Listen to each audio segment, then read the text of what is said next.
Broadcasting from the business capital of the world, this is the Podcast Business News Network. So I'm sure you've heard this term before, gut feeling. I've got a gut feeling I shouldn't do that, or I should do that. In my life, I've understood and learned that the gut feeling is legit. Your intuition is telling you something. Everything you need is within you. Your body's amazing. It can heal you. It knows the answer. You're trying to pick choice A, choice B. You listen to your gut. You know the answer. It knows which one you should pick. But a lot of times we have all this stuff around us and we can't choose what truly is the gut feeling.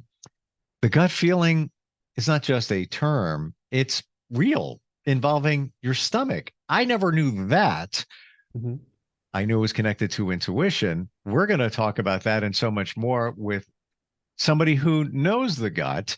He's got gut solutions. You have challenges. He has the answer. He can help you through it. I don't know if it's okay if I call him the gut guy, but that's how I don't like to put labels, but that's who he is. Nobody knows more. And I've been to doctors than Josh Dech, and he's back with us. Josh, how's it going? Steve, it's a pleasure to be here. It's one of those weeks where it's been gray on gray, but honestly, I think it's made me catch up on some much needed sleep, so I can't complain about it. I did that over the weekend. I totally hear you. Yeah. There's Love that. Something about catching up on sleep, which by the way is also good for the gut, as I've learned, less stress. So the gut feeling, what is the gut feeling? Well, you have to keep in mind your gut feeling is there for a lot of reasons, right? We often describe it as almost like an instinct, right? Or a gut reaction. Or I bet you any listener could probably tell you a story of their own where they went against their gut and it was a problem, or where they listened to their gut and later found that it was a good thing. And so we have to understand that our gut feeling really is a series of processes that I believe, if you're into evolution or creation or whatever you believe, that were actually designed to keep us safe. But the integrity of that gut feeling, I believe, does rely on the quality of your gut and your gut health. And so I sort of hypothesize that those who are dealing with gut issues will actually have less intact gut instincts and therefore might be more prone to dealing with some potential harms or threats down the road. Wow. All right. I never connected that. The gut feeling, many describe it as a certain feeling in your stomach. Everybody has a different description. Some can also be very similar, but I never thought that if you're having gut issues, you're not going to hear, if you will, the gut feeling the way that others may. Wow, that's huge. Oh, it's a huge intervention. Think about it this way, Steve. If you want to run and your ankle is sprained, you can maybe hop or hobble or limp along or jump on one leg. You're slower, but you're impaired. That's because the tissue is inflamed. Well, if your gut is inflamed and it's trying to send these chemical, electrical, neurological signals back to get your body to react, naturally that process is going to be impaired all the same. Wow. Spot on with what you said in terms of, the gut feeling when you trace back and went against things. Mm-hmm. And that's how I realized that the gut feeling is real. The intuition is real, because I can go back 25 years and I could tell you how I didn't listen to it. Mm-hmm. I could tell you the date, where I was, the angle of the sun. I'm not kidding. I remember it so well that I was getting a signal from the gut or the intuition or whatever. Why do we get it? Like, what's going on down there? Well, let's talk about that, right? Because we have to understand how it works. We want to understand why it might be broken. So let's talk about this gut reaction. There's a few layers we need to understand around this and how it works and how it actually involves your gut and your brain, right? So we have our conscious mind. That's you and me right now. We're talking. We have to think about things, consider the options before making choices, listen, hear, and decide. Now, these are choices that are kind of made on a cognitive real-time level. They're much, much slower, but there are some other choices that are made automatically based on lifetime of experiences, things that shape our view of the world, our likes, our dislikes, all these different things that really pattern action and reaction. And these preset patterns, they're much, much faster in response because there's a stronger, more, call it a familiar firing path with your brain.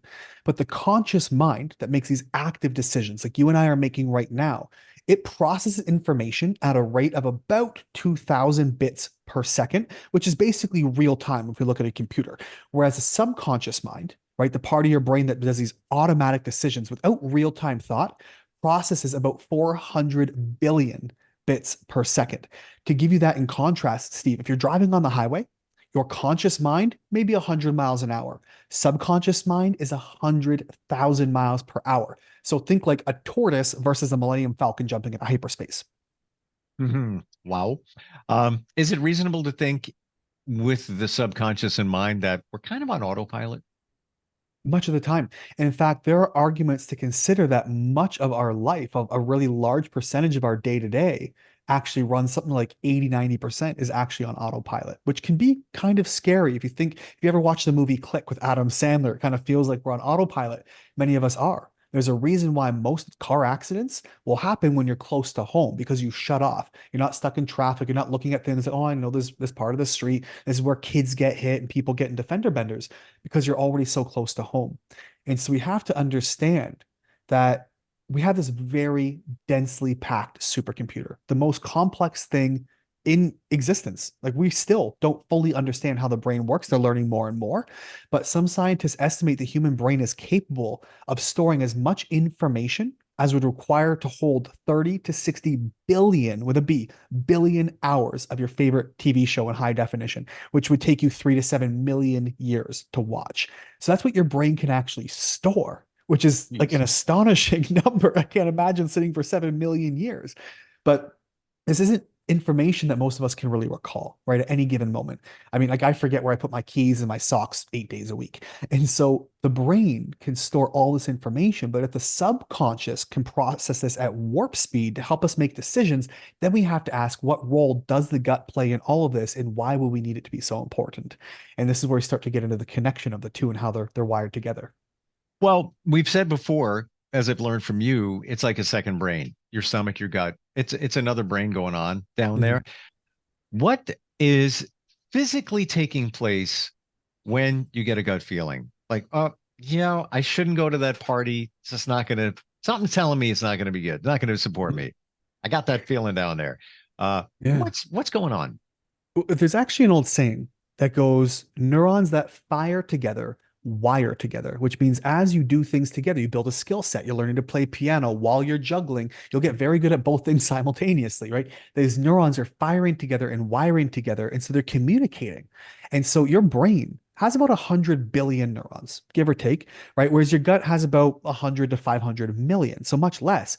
But it means your gut is 200 to 1,000 times less neurons than the brain, but it's dense enough that it's like having the brain in itself. It's actually called the second brain or the enteric nervous system.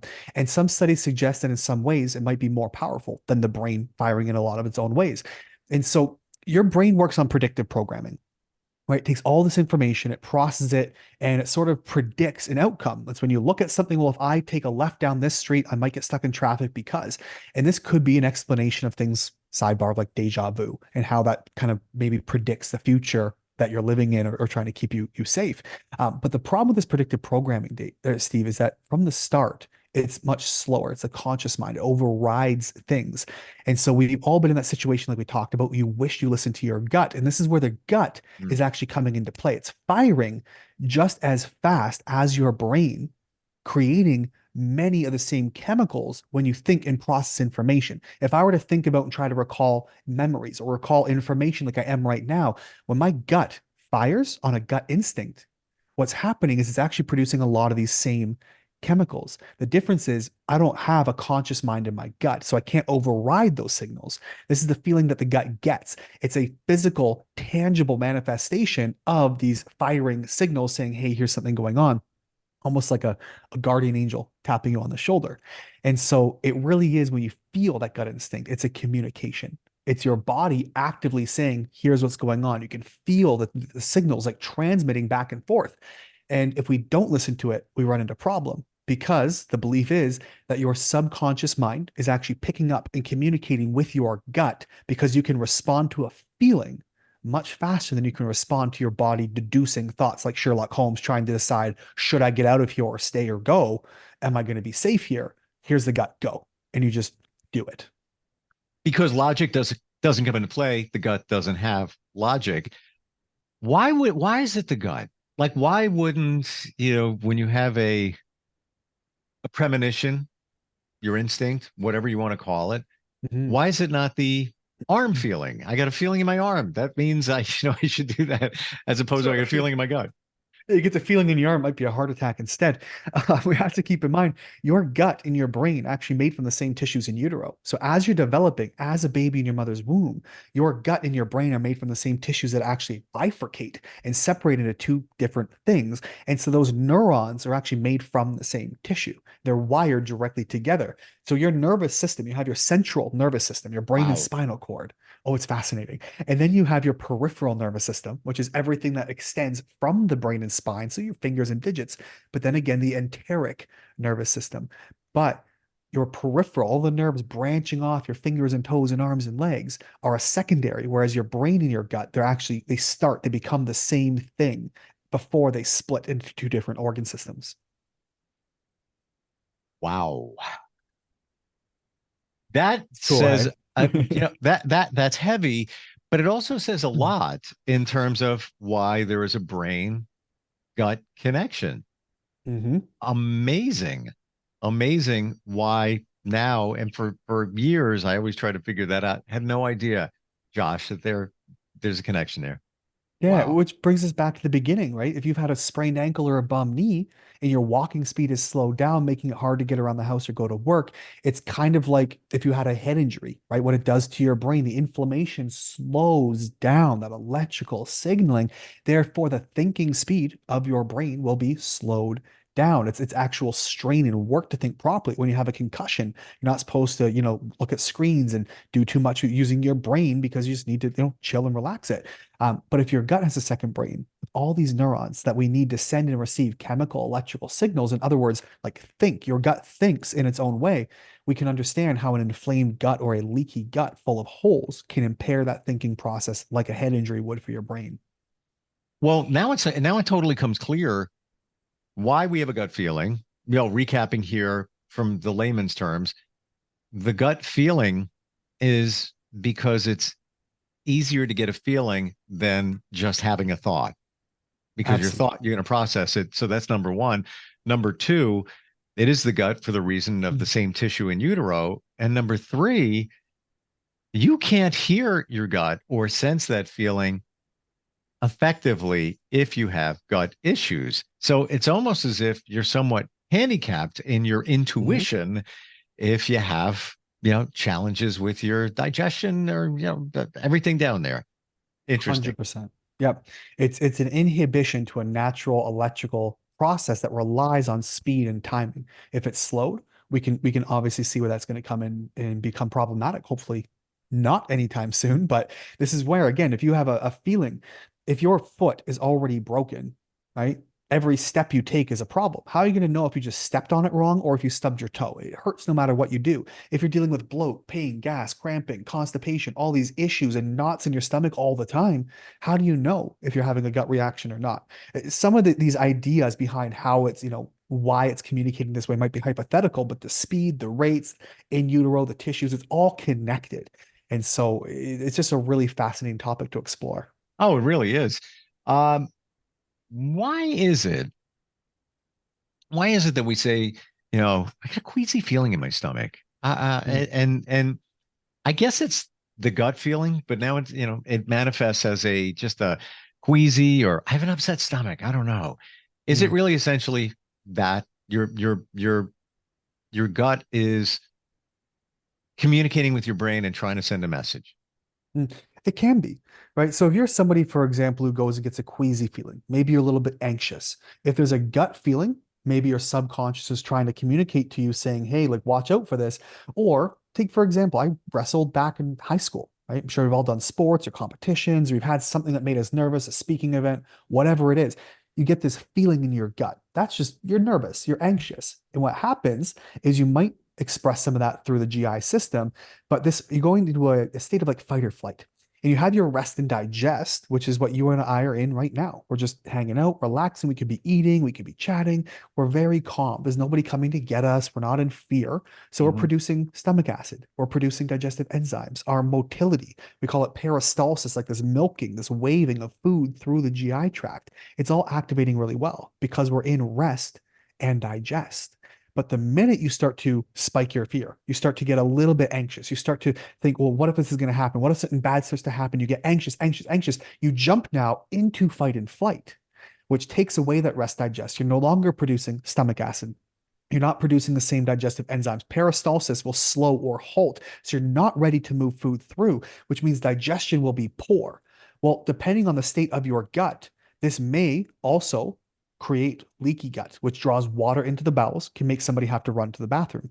We get these fight or flight mechanisms. Your body is gearing up to try to get you to fight or to combat or to flee or to be safe, whatever it needs.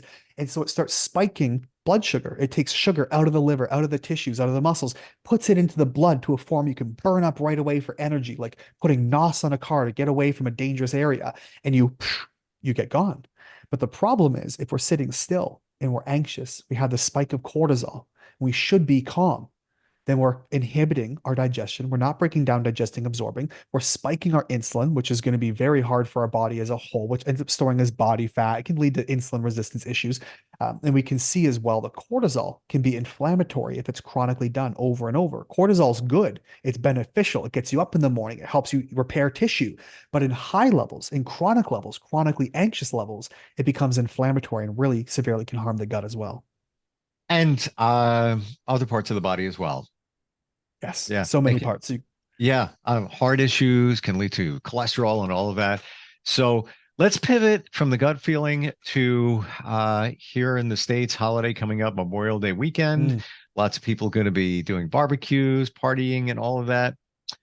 Question: alcohol and the gut. How is it okay? If not, how bad is it for you? Let's talk about that. Yeah, I mean, we use alcohol for a lot of things, celebration, commiseration, all the Asians. But we think about alcohol is used for traditionally, if not for drinking. What do we use it for? We use it to sanitize. We use it to clean. What is it doing? Alcohol actually destroys and breaks down bacteria. It can kill parasites and microbes and all kinds of stuff that it can destroy.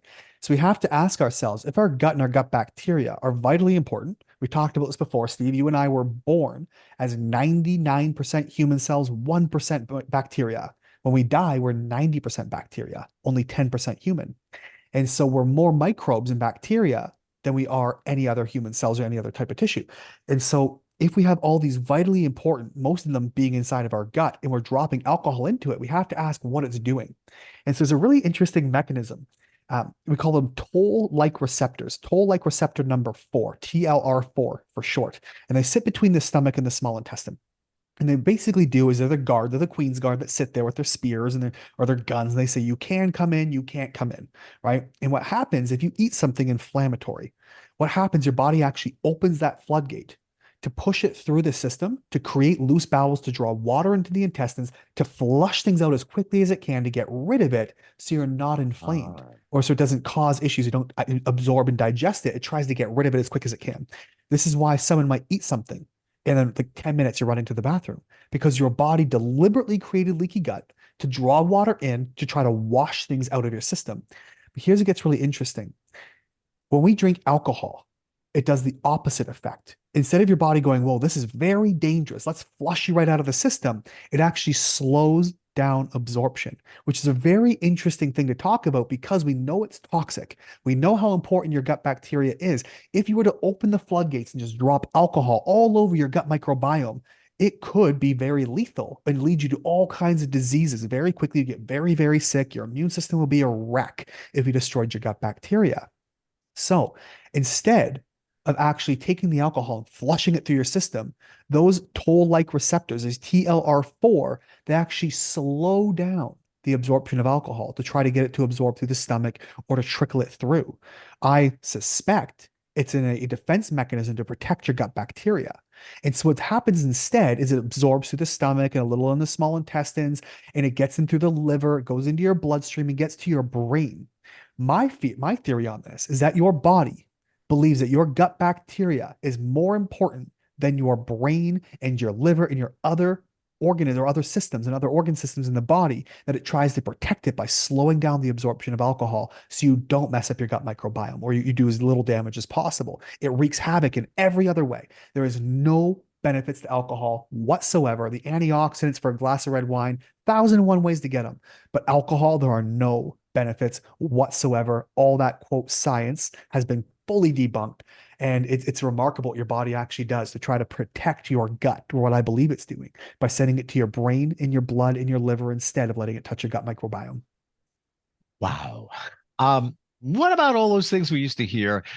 Glass of wine every once in a while is good for you. It's good for the heart, circulatory Mm. system, blah, blah, blah, blah, blah. Or any kind of alcohol, just a glass. There's been some studies that have come out that said even a glass of alcohol a day is okay. And actually, Mhm. you should do it. Um, where do you sit on that? I think we need to look at who's sponsoring those quote studies. They've been debunked hundreds of times over. We know full well that alcohol itself has zero benefits to the body. People don't want to hear this. Well, I'll have again, the antioxidants or the benefits to the heart. That's where it's supposed to be coming from, a glass of red wine. But you can eat, a bag of blackberries instead and get the same amount of anthocyanins and polyphenols and these benefits that are supposed to get from red wine. But the alcohol has no benefits. It is extremely detrimental to the body in every way. It's literal poison, is what it is. And so there are no good things that come from having alcohol in the body. Ouch. Sorry. um, occasionally to have, a glass of wine, beer, whatever it may be. How bad is that? Not bad. I mean, think of it this way. I look at what your body's capable of doing. It's constantly repairing itself. The challenge is, Steve, that most of us are already 90 to 92% of all people in North America are not metabolically healthy. So our metabolisms, which is any process in the body to maintain life, not just weight gain, weight loss, but all of our cellular, microbial, organ, bacterial, all of our things that make us healthy, most of us are not healthy, 90 plus percent. And so for most of us, drinking a glass of water is what is a problem, or a glass of alcohol rather is a problem. Whereas somebody who's very, very healthy, for example, has a lot of room in their cup, so to speak, to add alcohol without overflowing and causing these problems. If I am somebody who's eating junk food, fast food, fried food, drinking often, my cup is constantly full. It's constantly spilling over, and that's what's creating illness and symptoms and disease. But if your cup is empty, to have a little glass, sure, it'll empty out without spilling over. It's not that big of a deal. So every couple of weeks, if you're healthy, even once a week, if you're really healthy, if that's the compromise you want to make, it's not going to be that big of an issue. But 90 plus percent of us are not that healthy. In fact, there's going to be the 8 to 10% of people now listening going, oh, I'm in that 8 to 10% category. It's fine. You're probably not. The odds are not in your favor. Yeah. I love craft beer. I'm in the 8 to Yeah. 10%. I'm healthy. Yeah. I've heard this more and more even recently, Josh, that alcohol and we're just looking at it from the gut aspect, but Yes. there's many other health challenges that it presents. Uh, yeah. Wow. That's right. Yeah. Sorry to burst your bubble. Great way to go. Non-alcoholic. I love beer, but I don't drink the alcohol. I'll get a non-alcoholic, or as low alcohol as you can. There's a lot of chemical process sometimes in extracting that, depending on the fermentation process or what they got to do to it. But yeah, Yeah. non-alcoholic is often a better way to go. Yeah. And I'm with you there. I'm not selling anything, but Heineken Zero, really good. Highly Yeah. impressed. That's Flavors. one of the ones I'll drink. There are a lot of craft beers that'll do it. You can get access. And you know what, Steve? The craft beer, non-alcoholic market is growing so much because so many of the new generation are going sober because they realize the detriments of alcohol, that the market's exploding. There are more choices than ever. Just talked to a client of mine about this recently. He thought a non-alcoholic was going to taste like crap. He loves it. They're like the Yeah. best thing ever. Yeah. And final thought here. I know we got to go. Creature of habit. You're out hanging out with friends. So it's like, yeah, give me a beer because I like the bubbly, I love bubbles, whatever. I started pivoting over to seltzer water, Yeah. and it's the same effect, not the same flavor, but, just have something in your hand. Always great talking with you, Josh. How do we Always a connect? pleasure. How do we find you? Easiest way to get a hold of me, Steve, for the podcast, all about the gut health, all about getting help, whatever you guys need. Everything can be found at gutsolution.ca. That's gut solution, all singular.ca for Canada, gutsolution.ca. If you're driving in the car, you can always look up Reversible, the ultimate gut health podcast, where you can learn all about your gut and reversing sickness and disease. Awesome talking with you. It's been a pleasure, Steve. Thanks so much. Thank you. We'll be right back. Are you looking for even more of the podcasts and hosts that you love? The Podcast Business News Network is proud to announce that you now have even more ways to listen live. Check out the MyTuner Radio, online radio box, and Simple Radio apps on iOS and Android, or find us online. Search for Business News Network on mytuner-radio.com, or search Podcast Business News Network on streama.com and onlineradiobox.com/US. Take your podcast on the go and don't miss a minute of the action.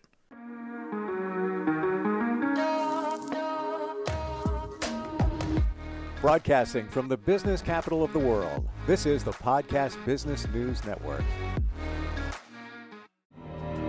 For nearly 2,000 severely injured veterans, everyday life has become filled with barriers. Day-to-day simple tasks can become pretty daunting. I have to carry my chair up 2 flights of steps or have somebody do it for me. What scares me the most is just the falling. When I'm struggling with my house, I think, to have that one great barrier just knocked down, it's crucial. Home for Our Troops is a wonderful nonprofit that builds a mortgage-free, fully adaptive, handicap-accessible house. And there's no catch. It'll be our very first home that we've ever owned. This is a game changer. This is where your life begins again. We need you to join us in completing this important mission. Please visit hfotusa.org and help build homes and rebuild lives. Because of you, everything's going to be okay.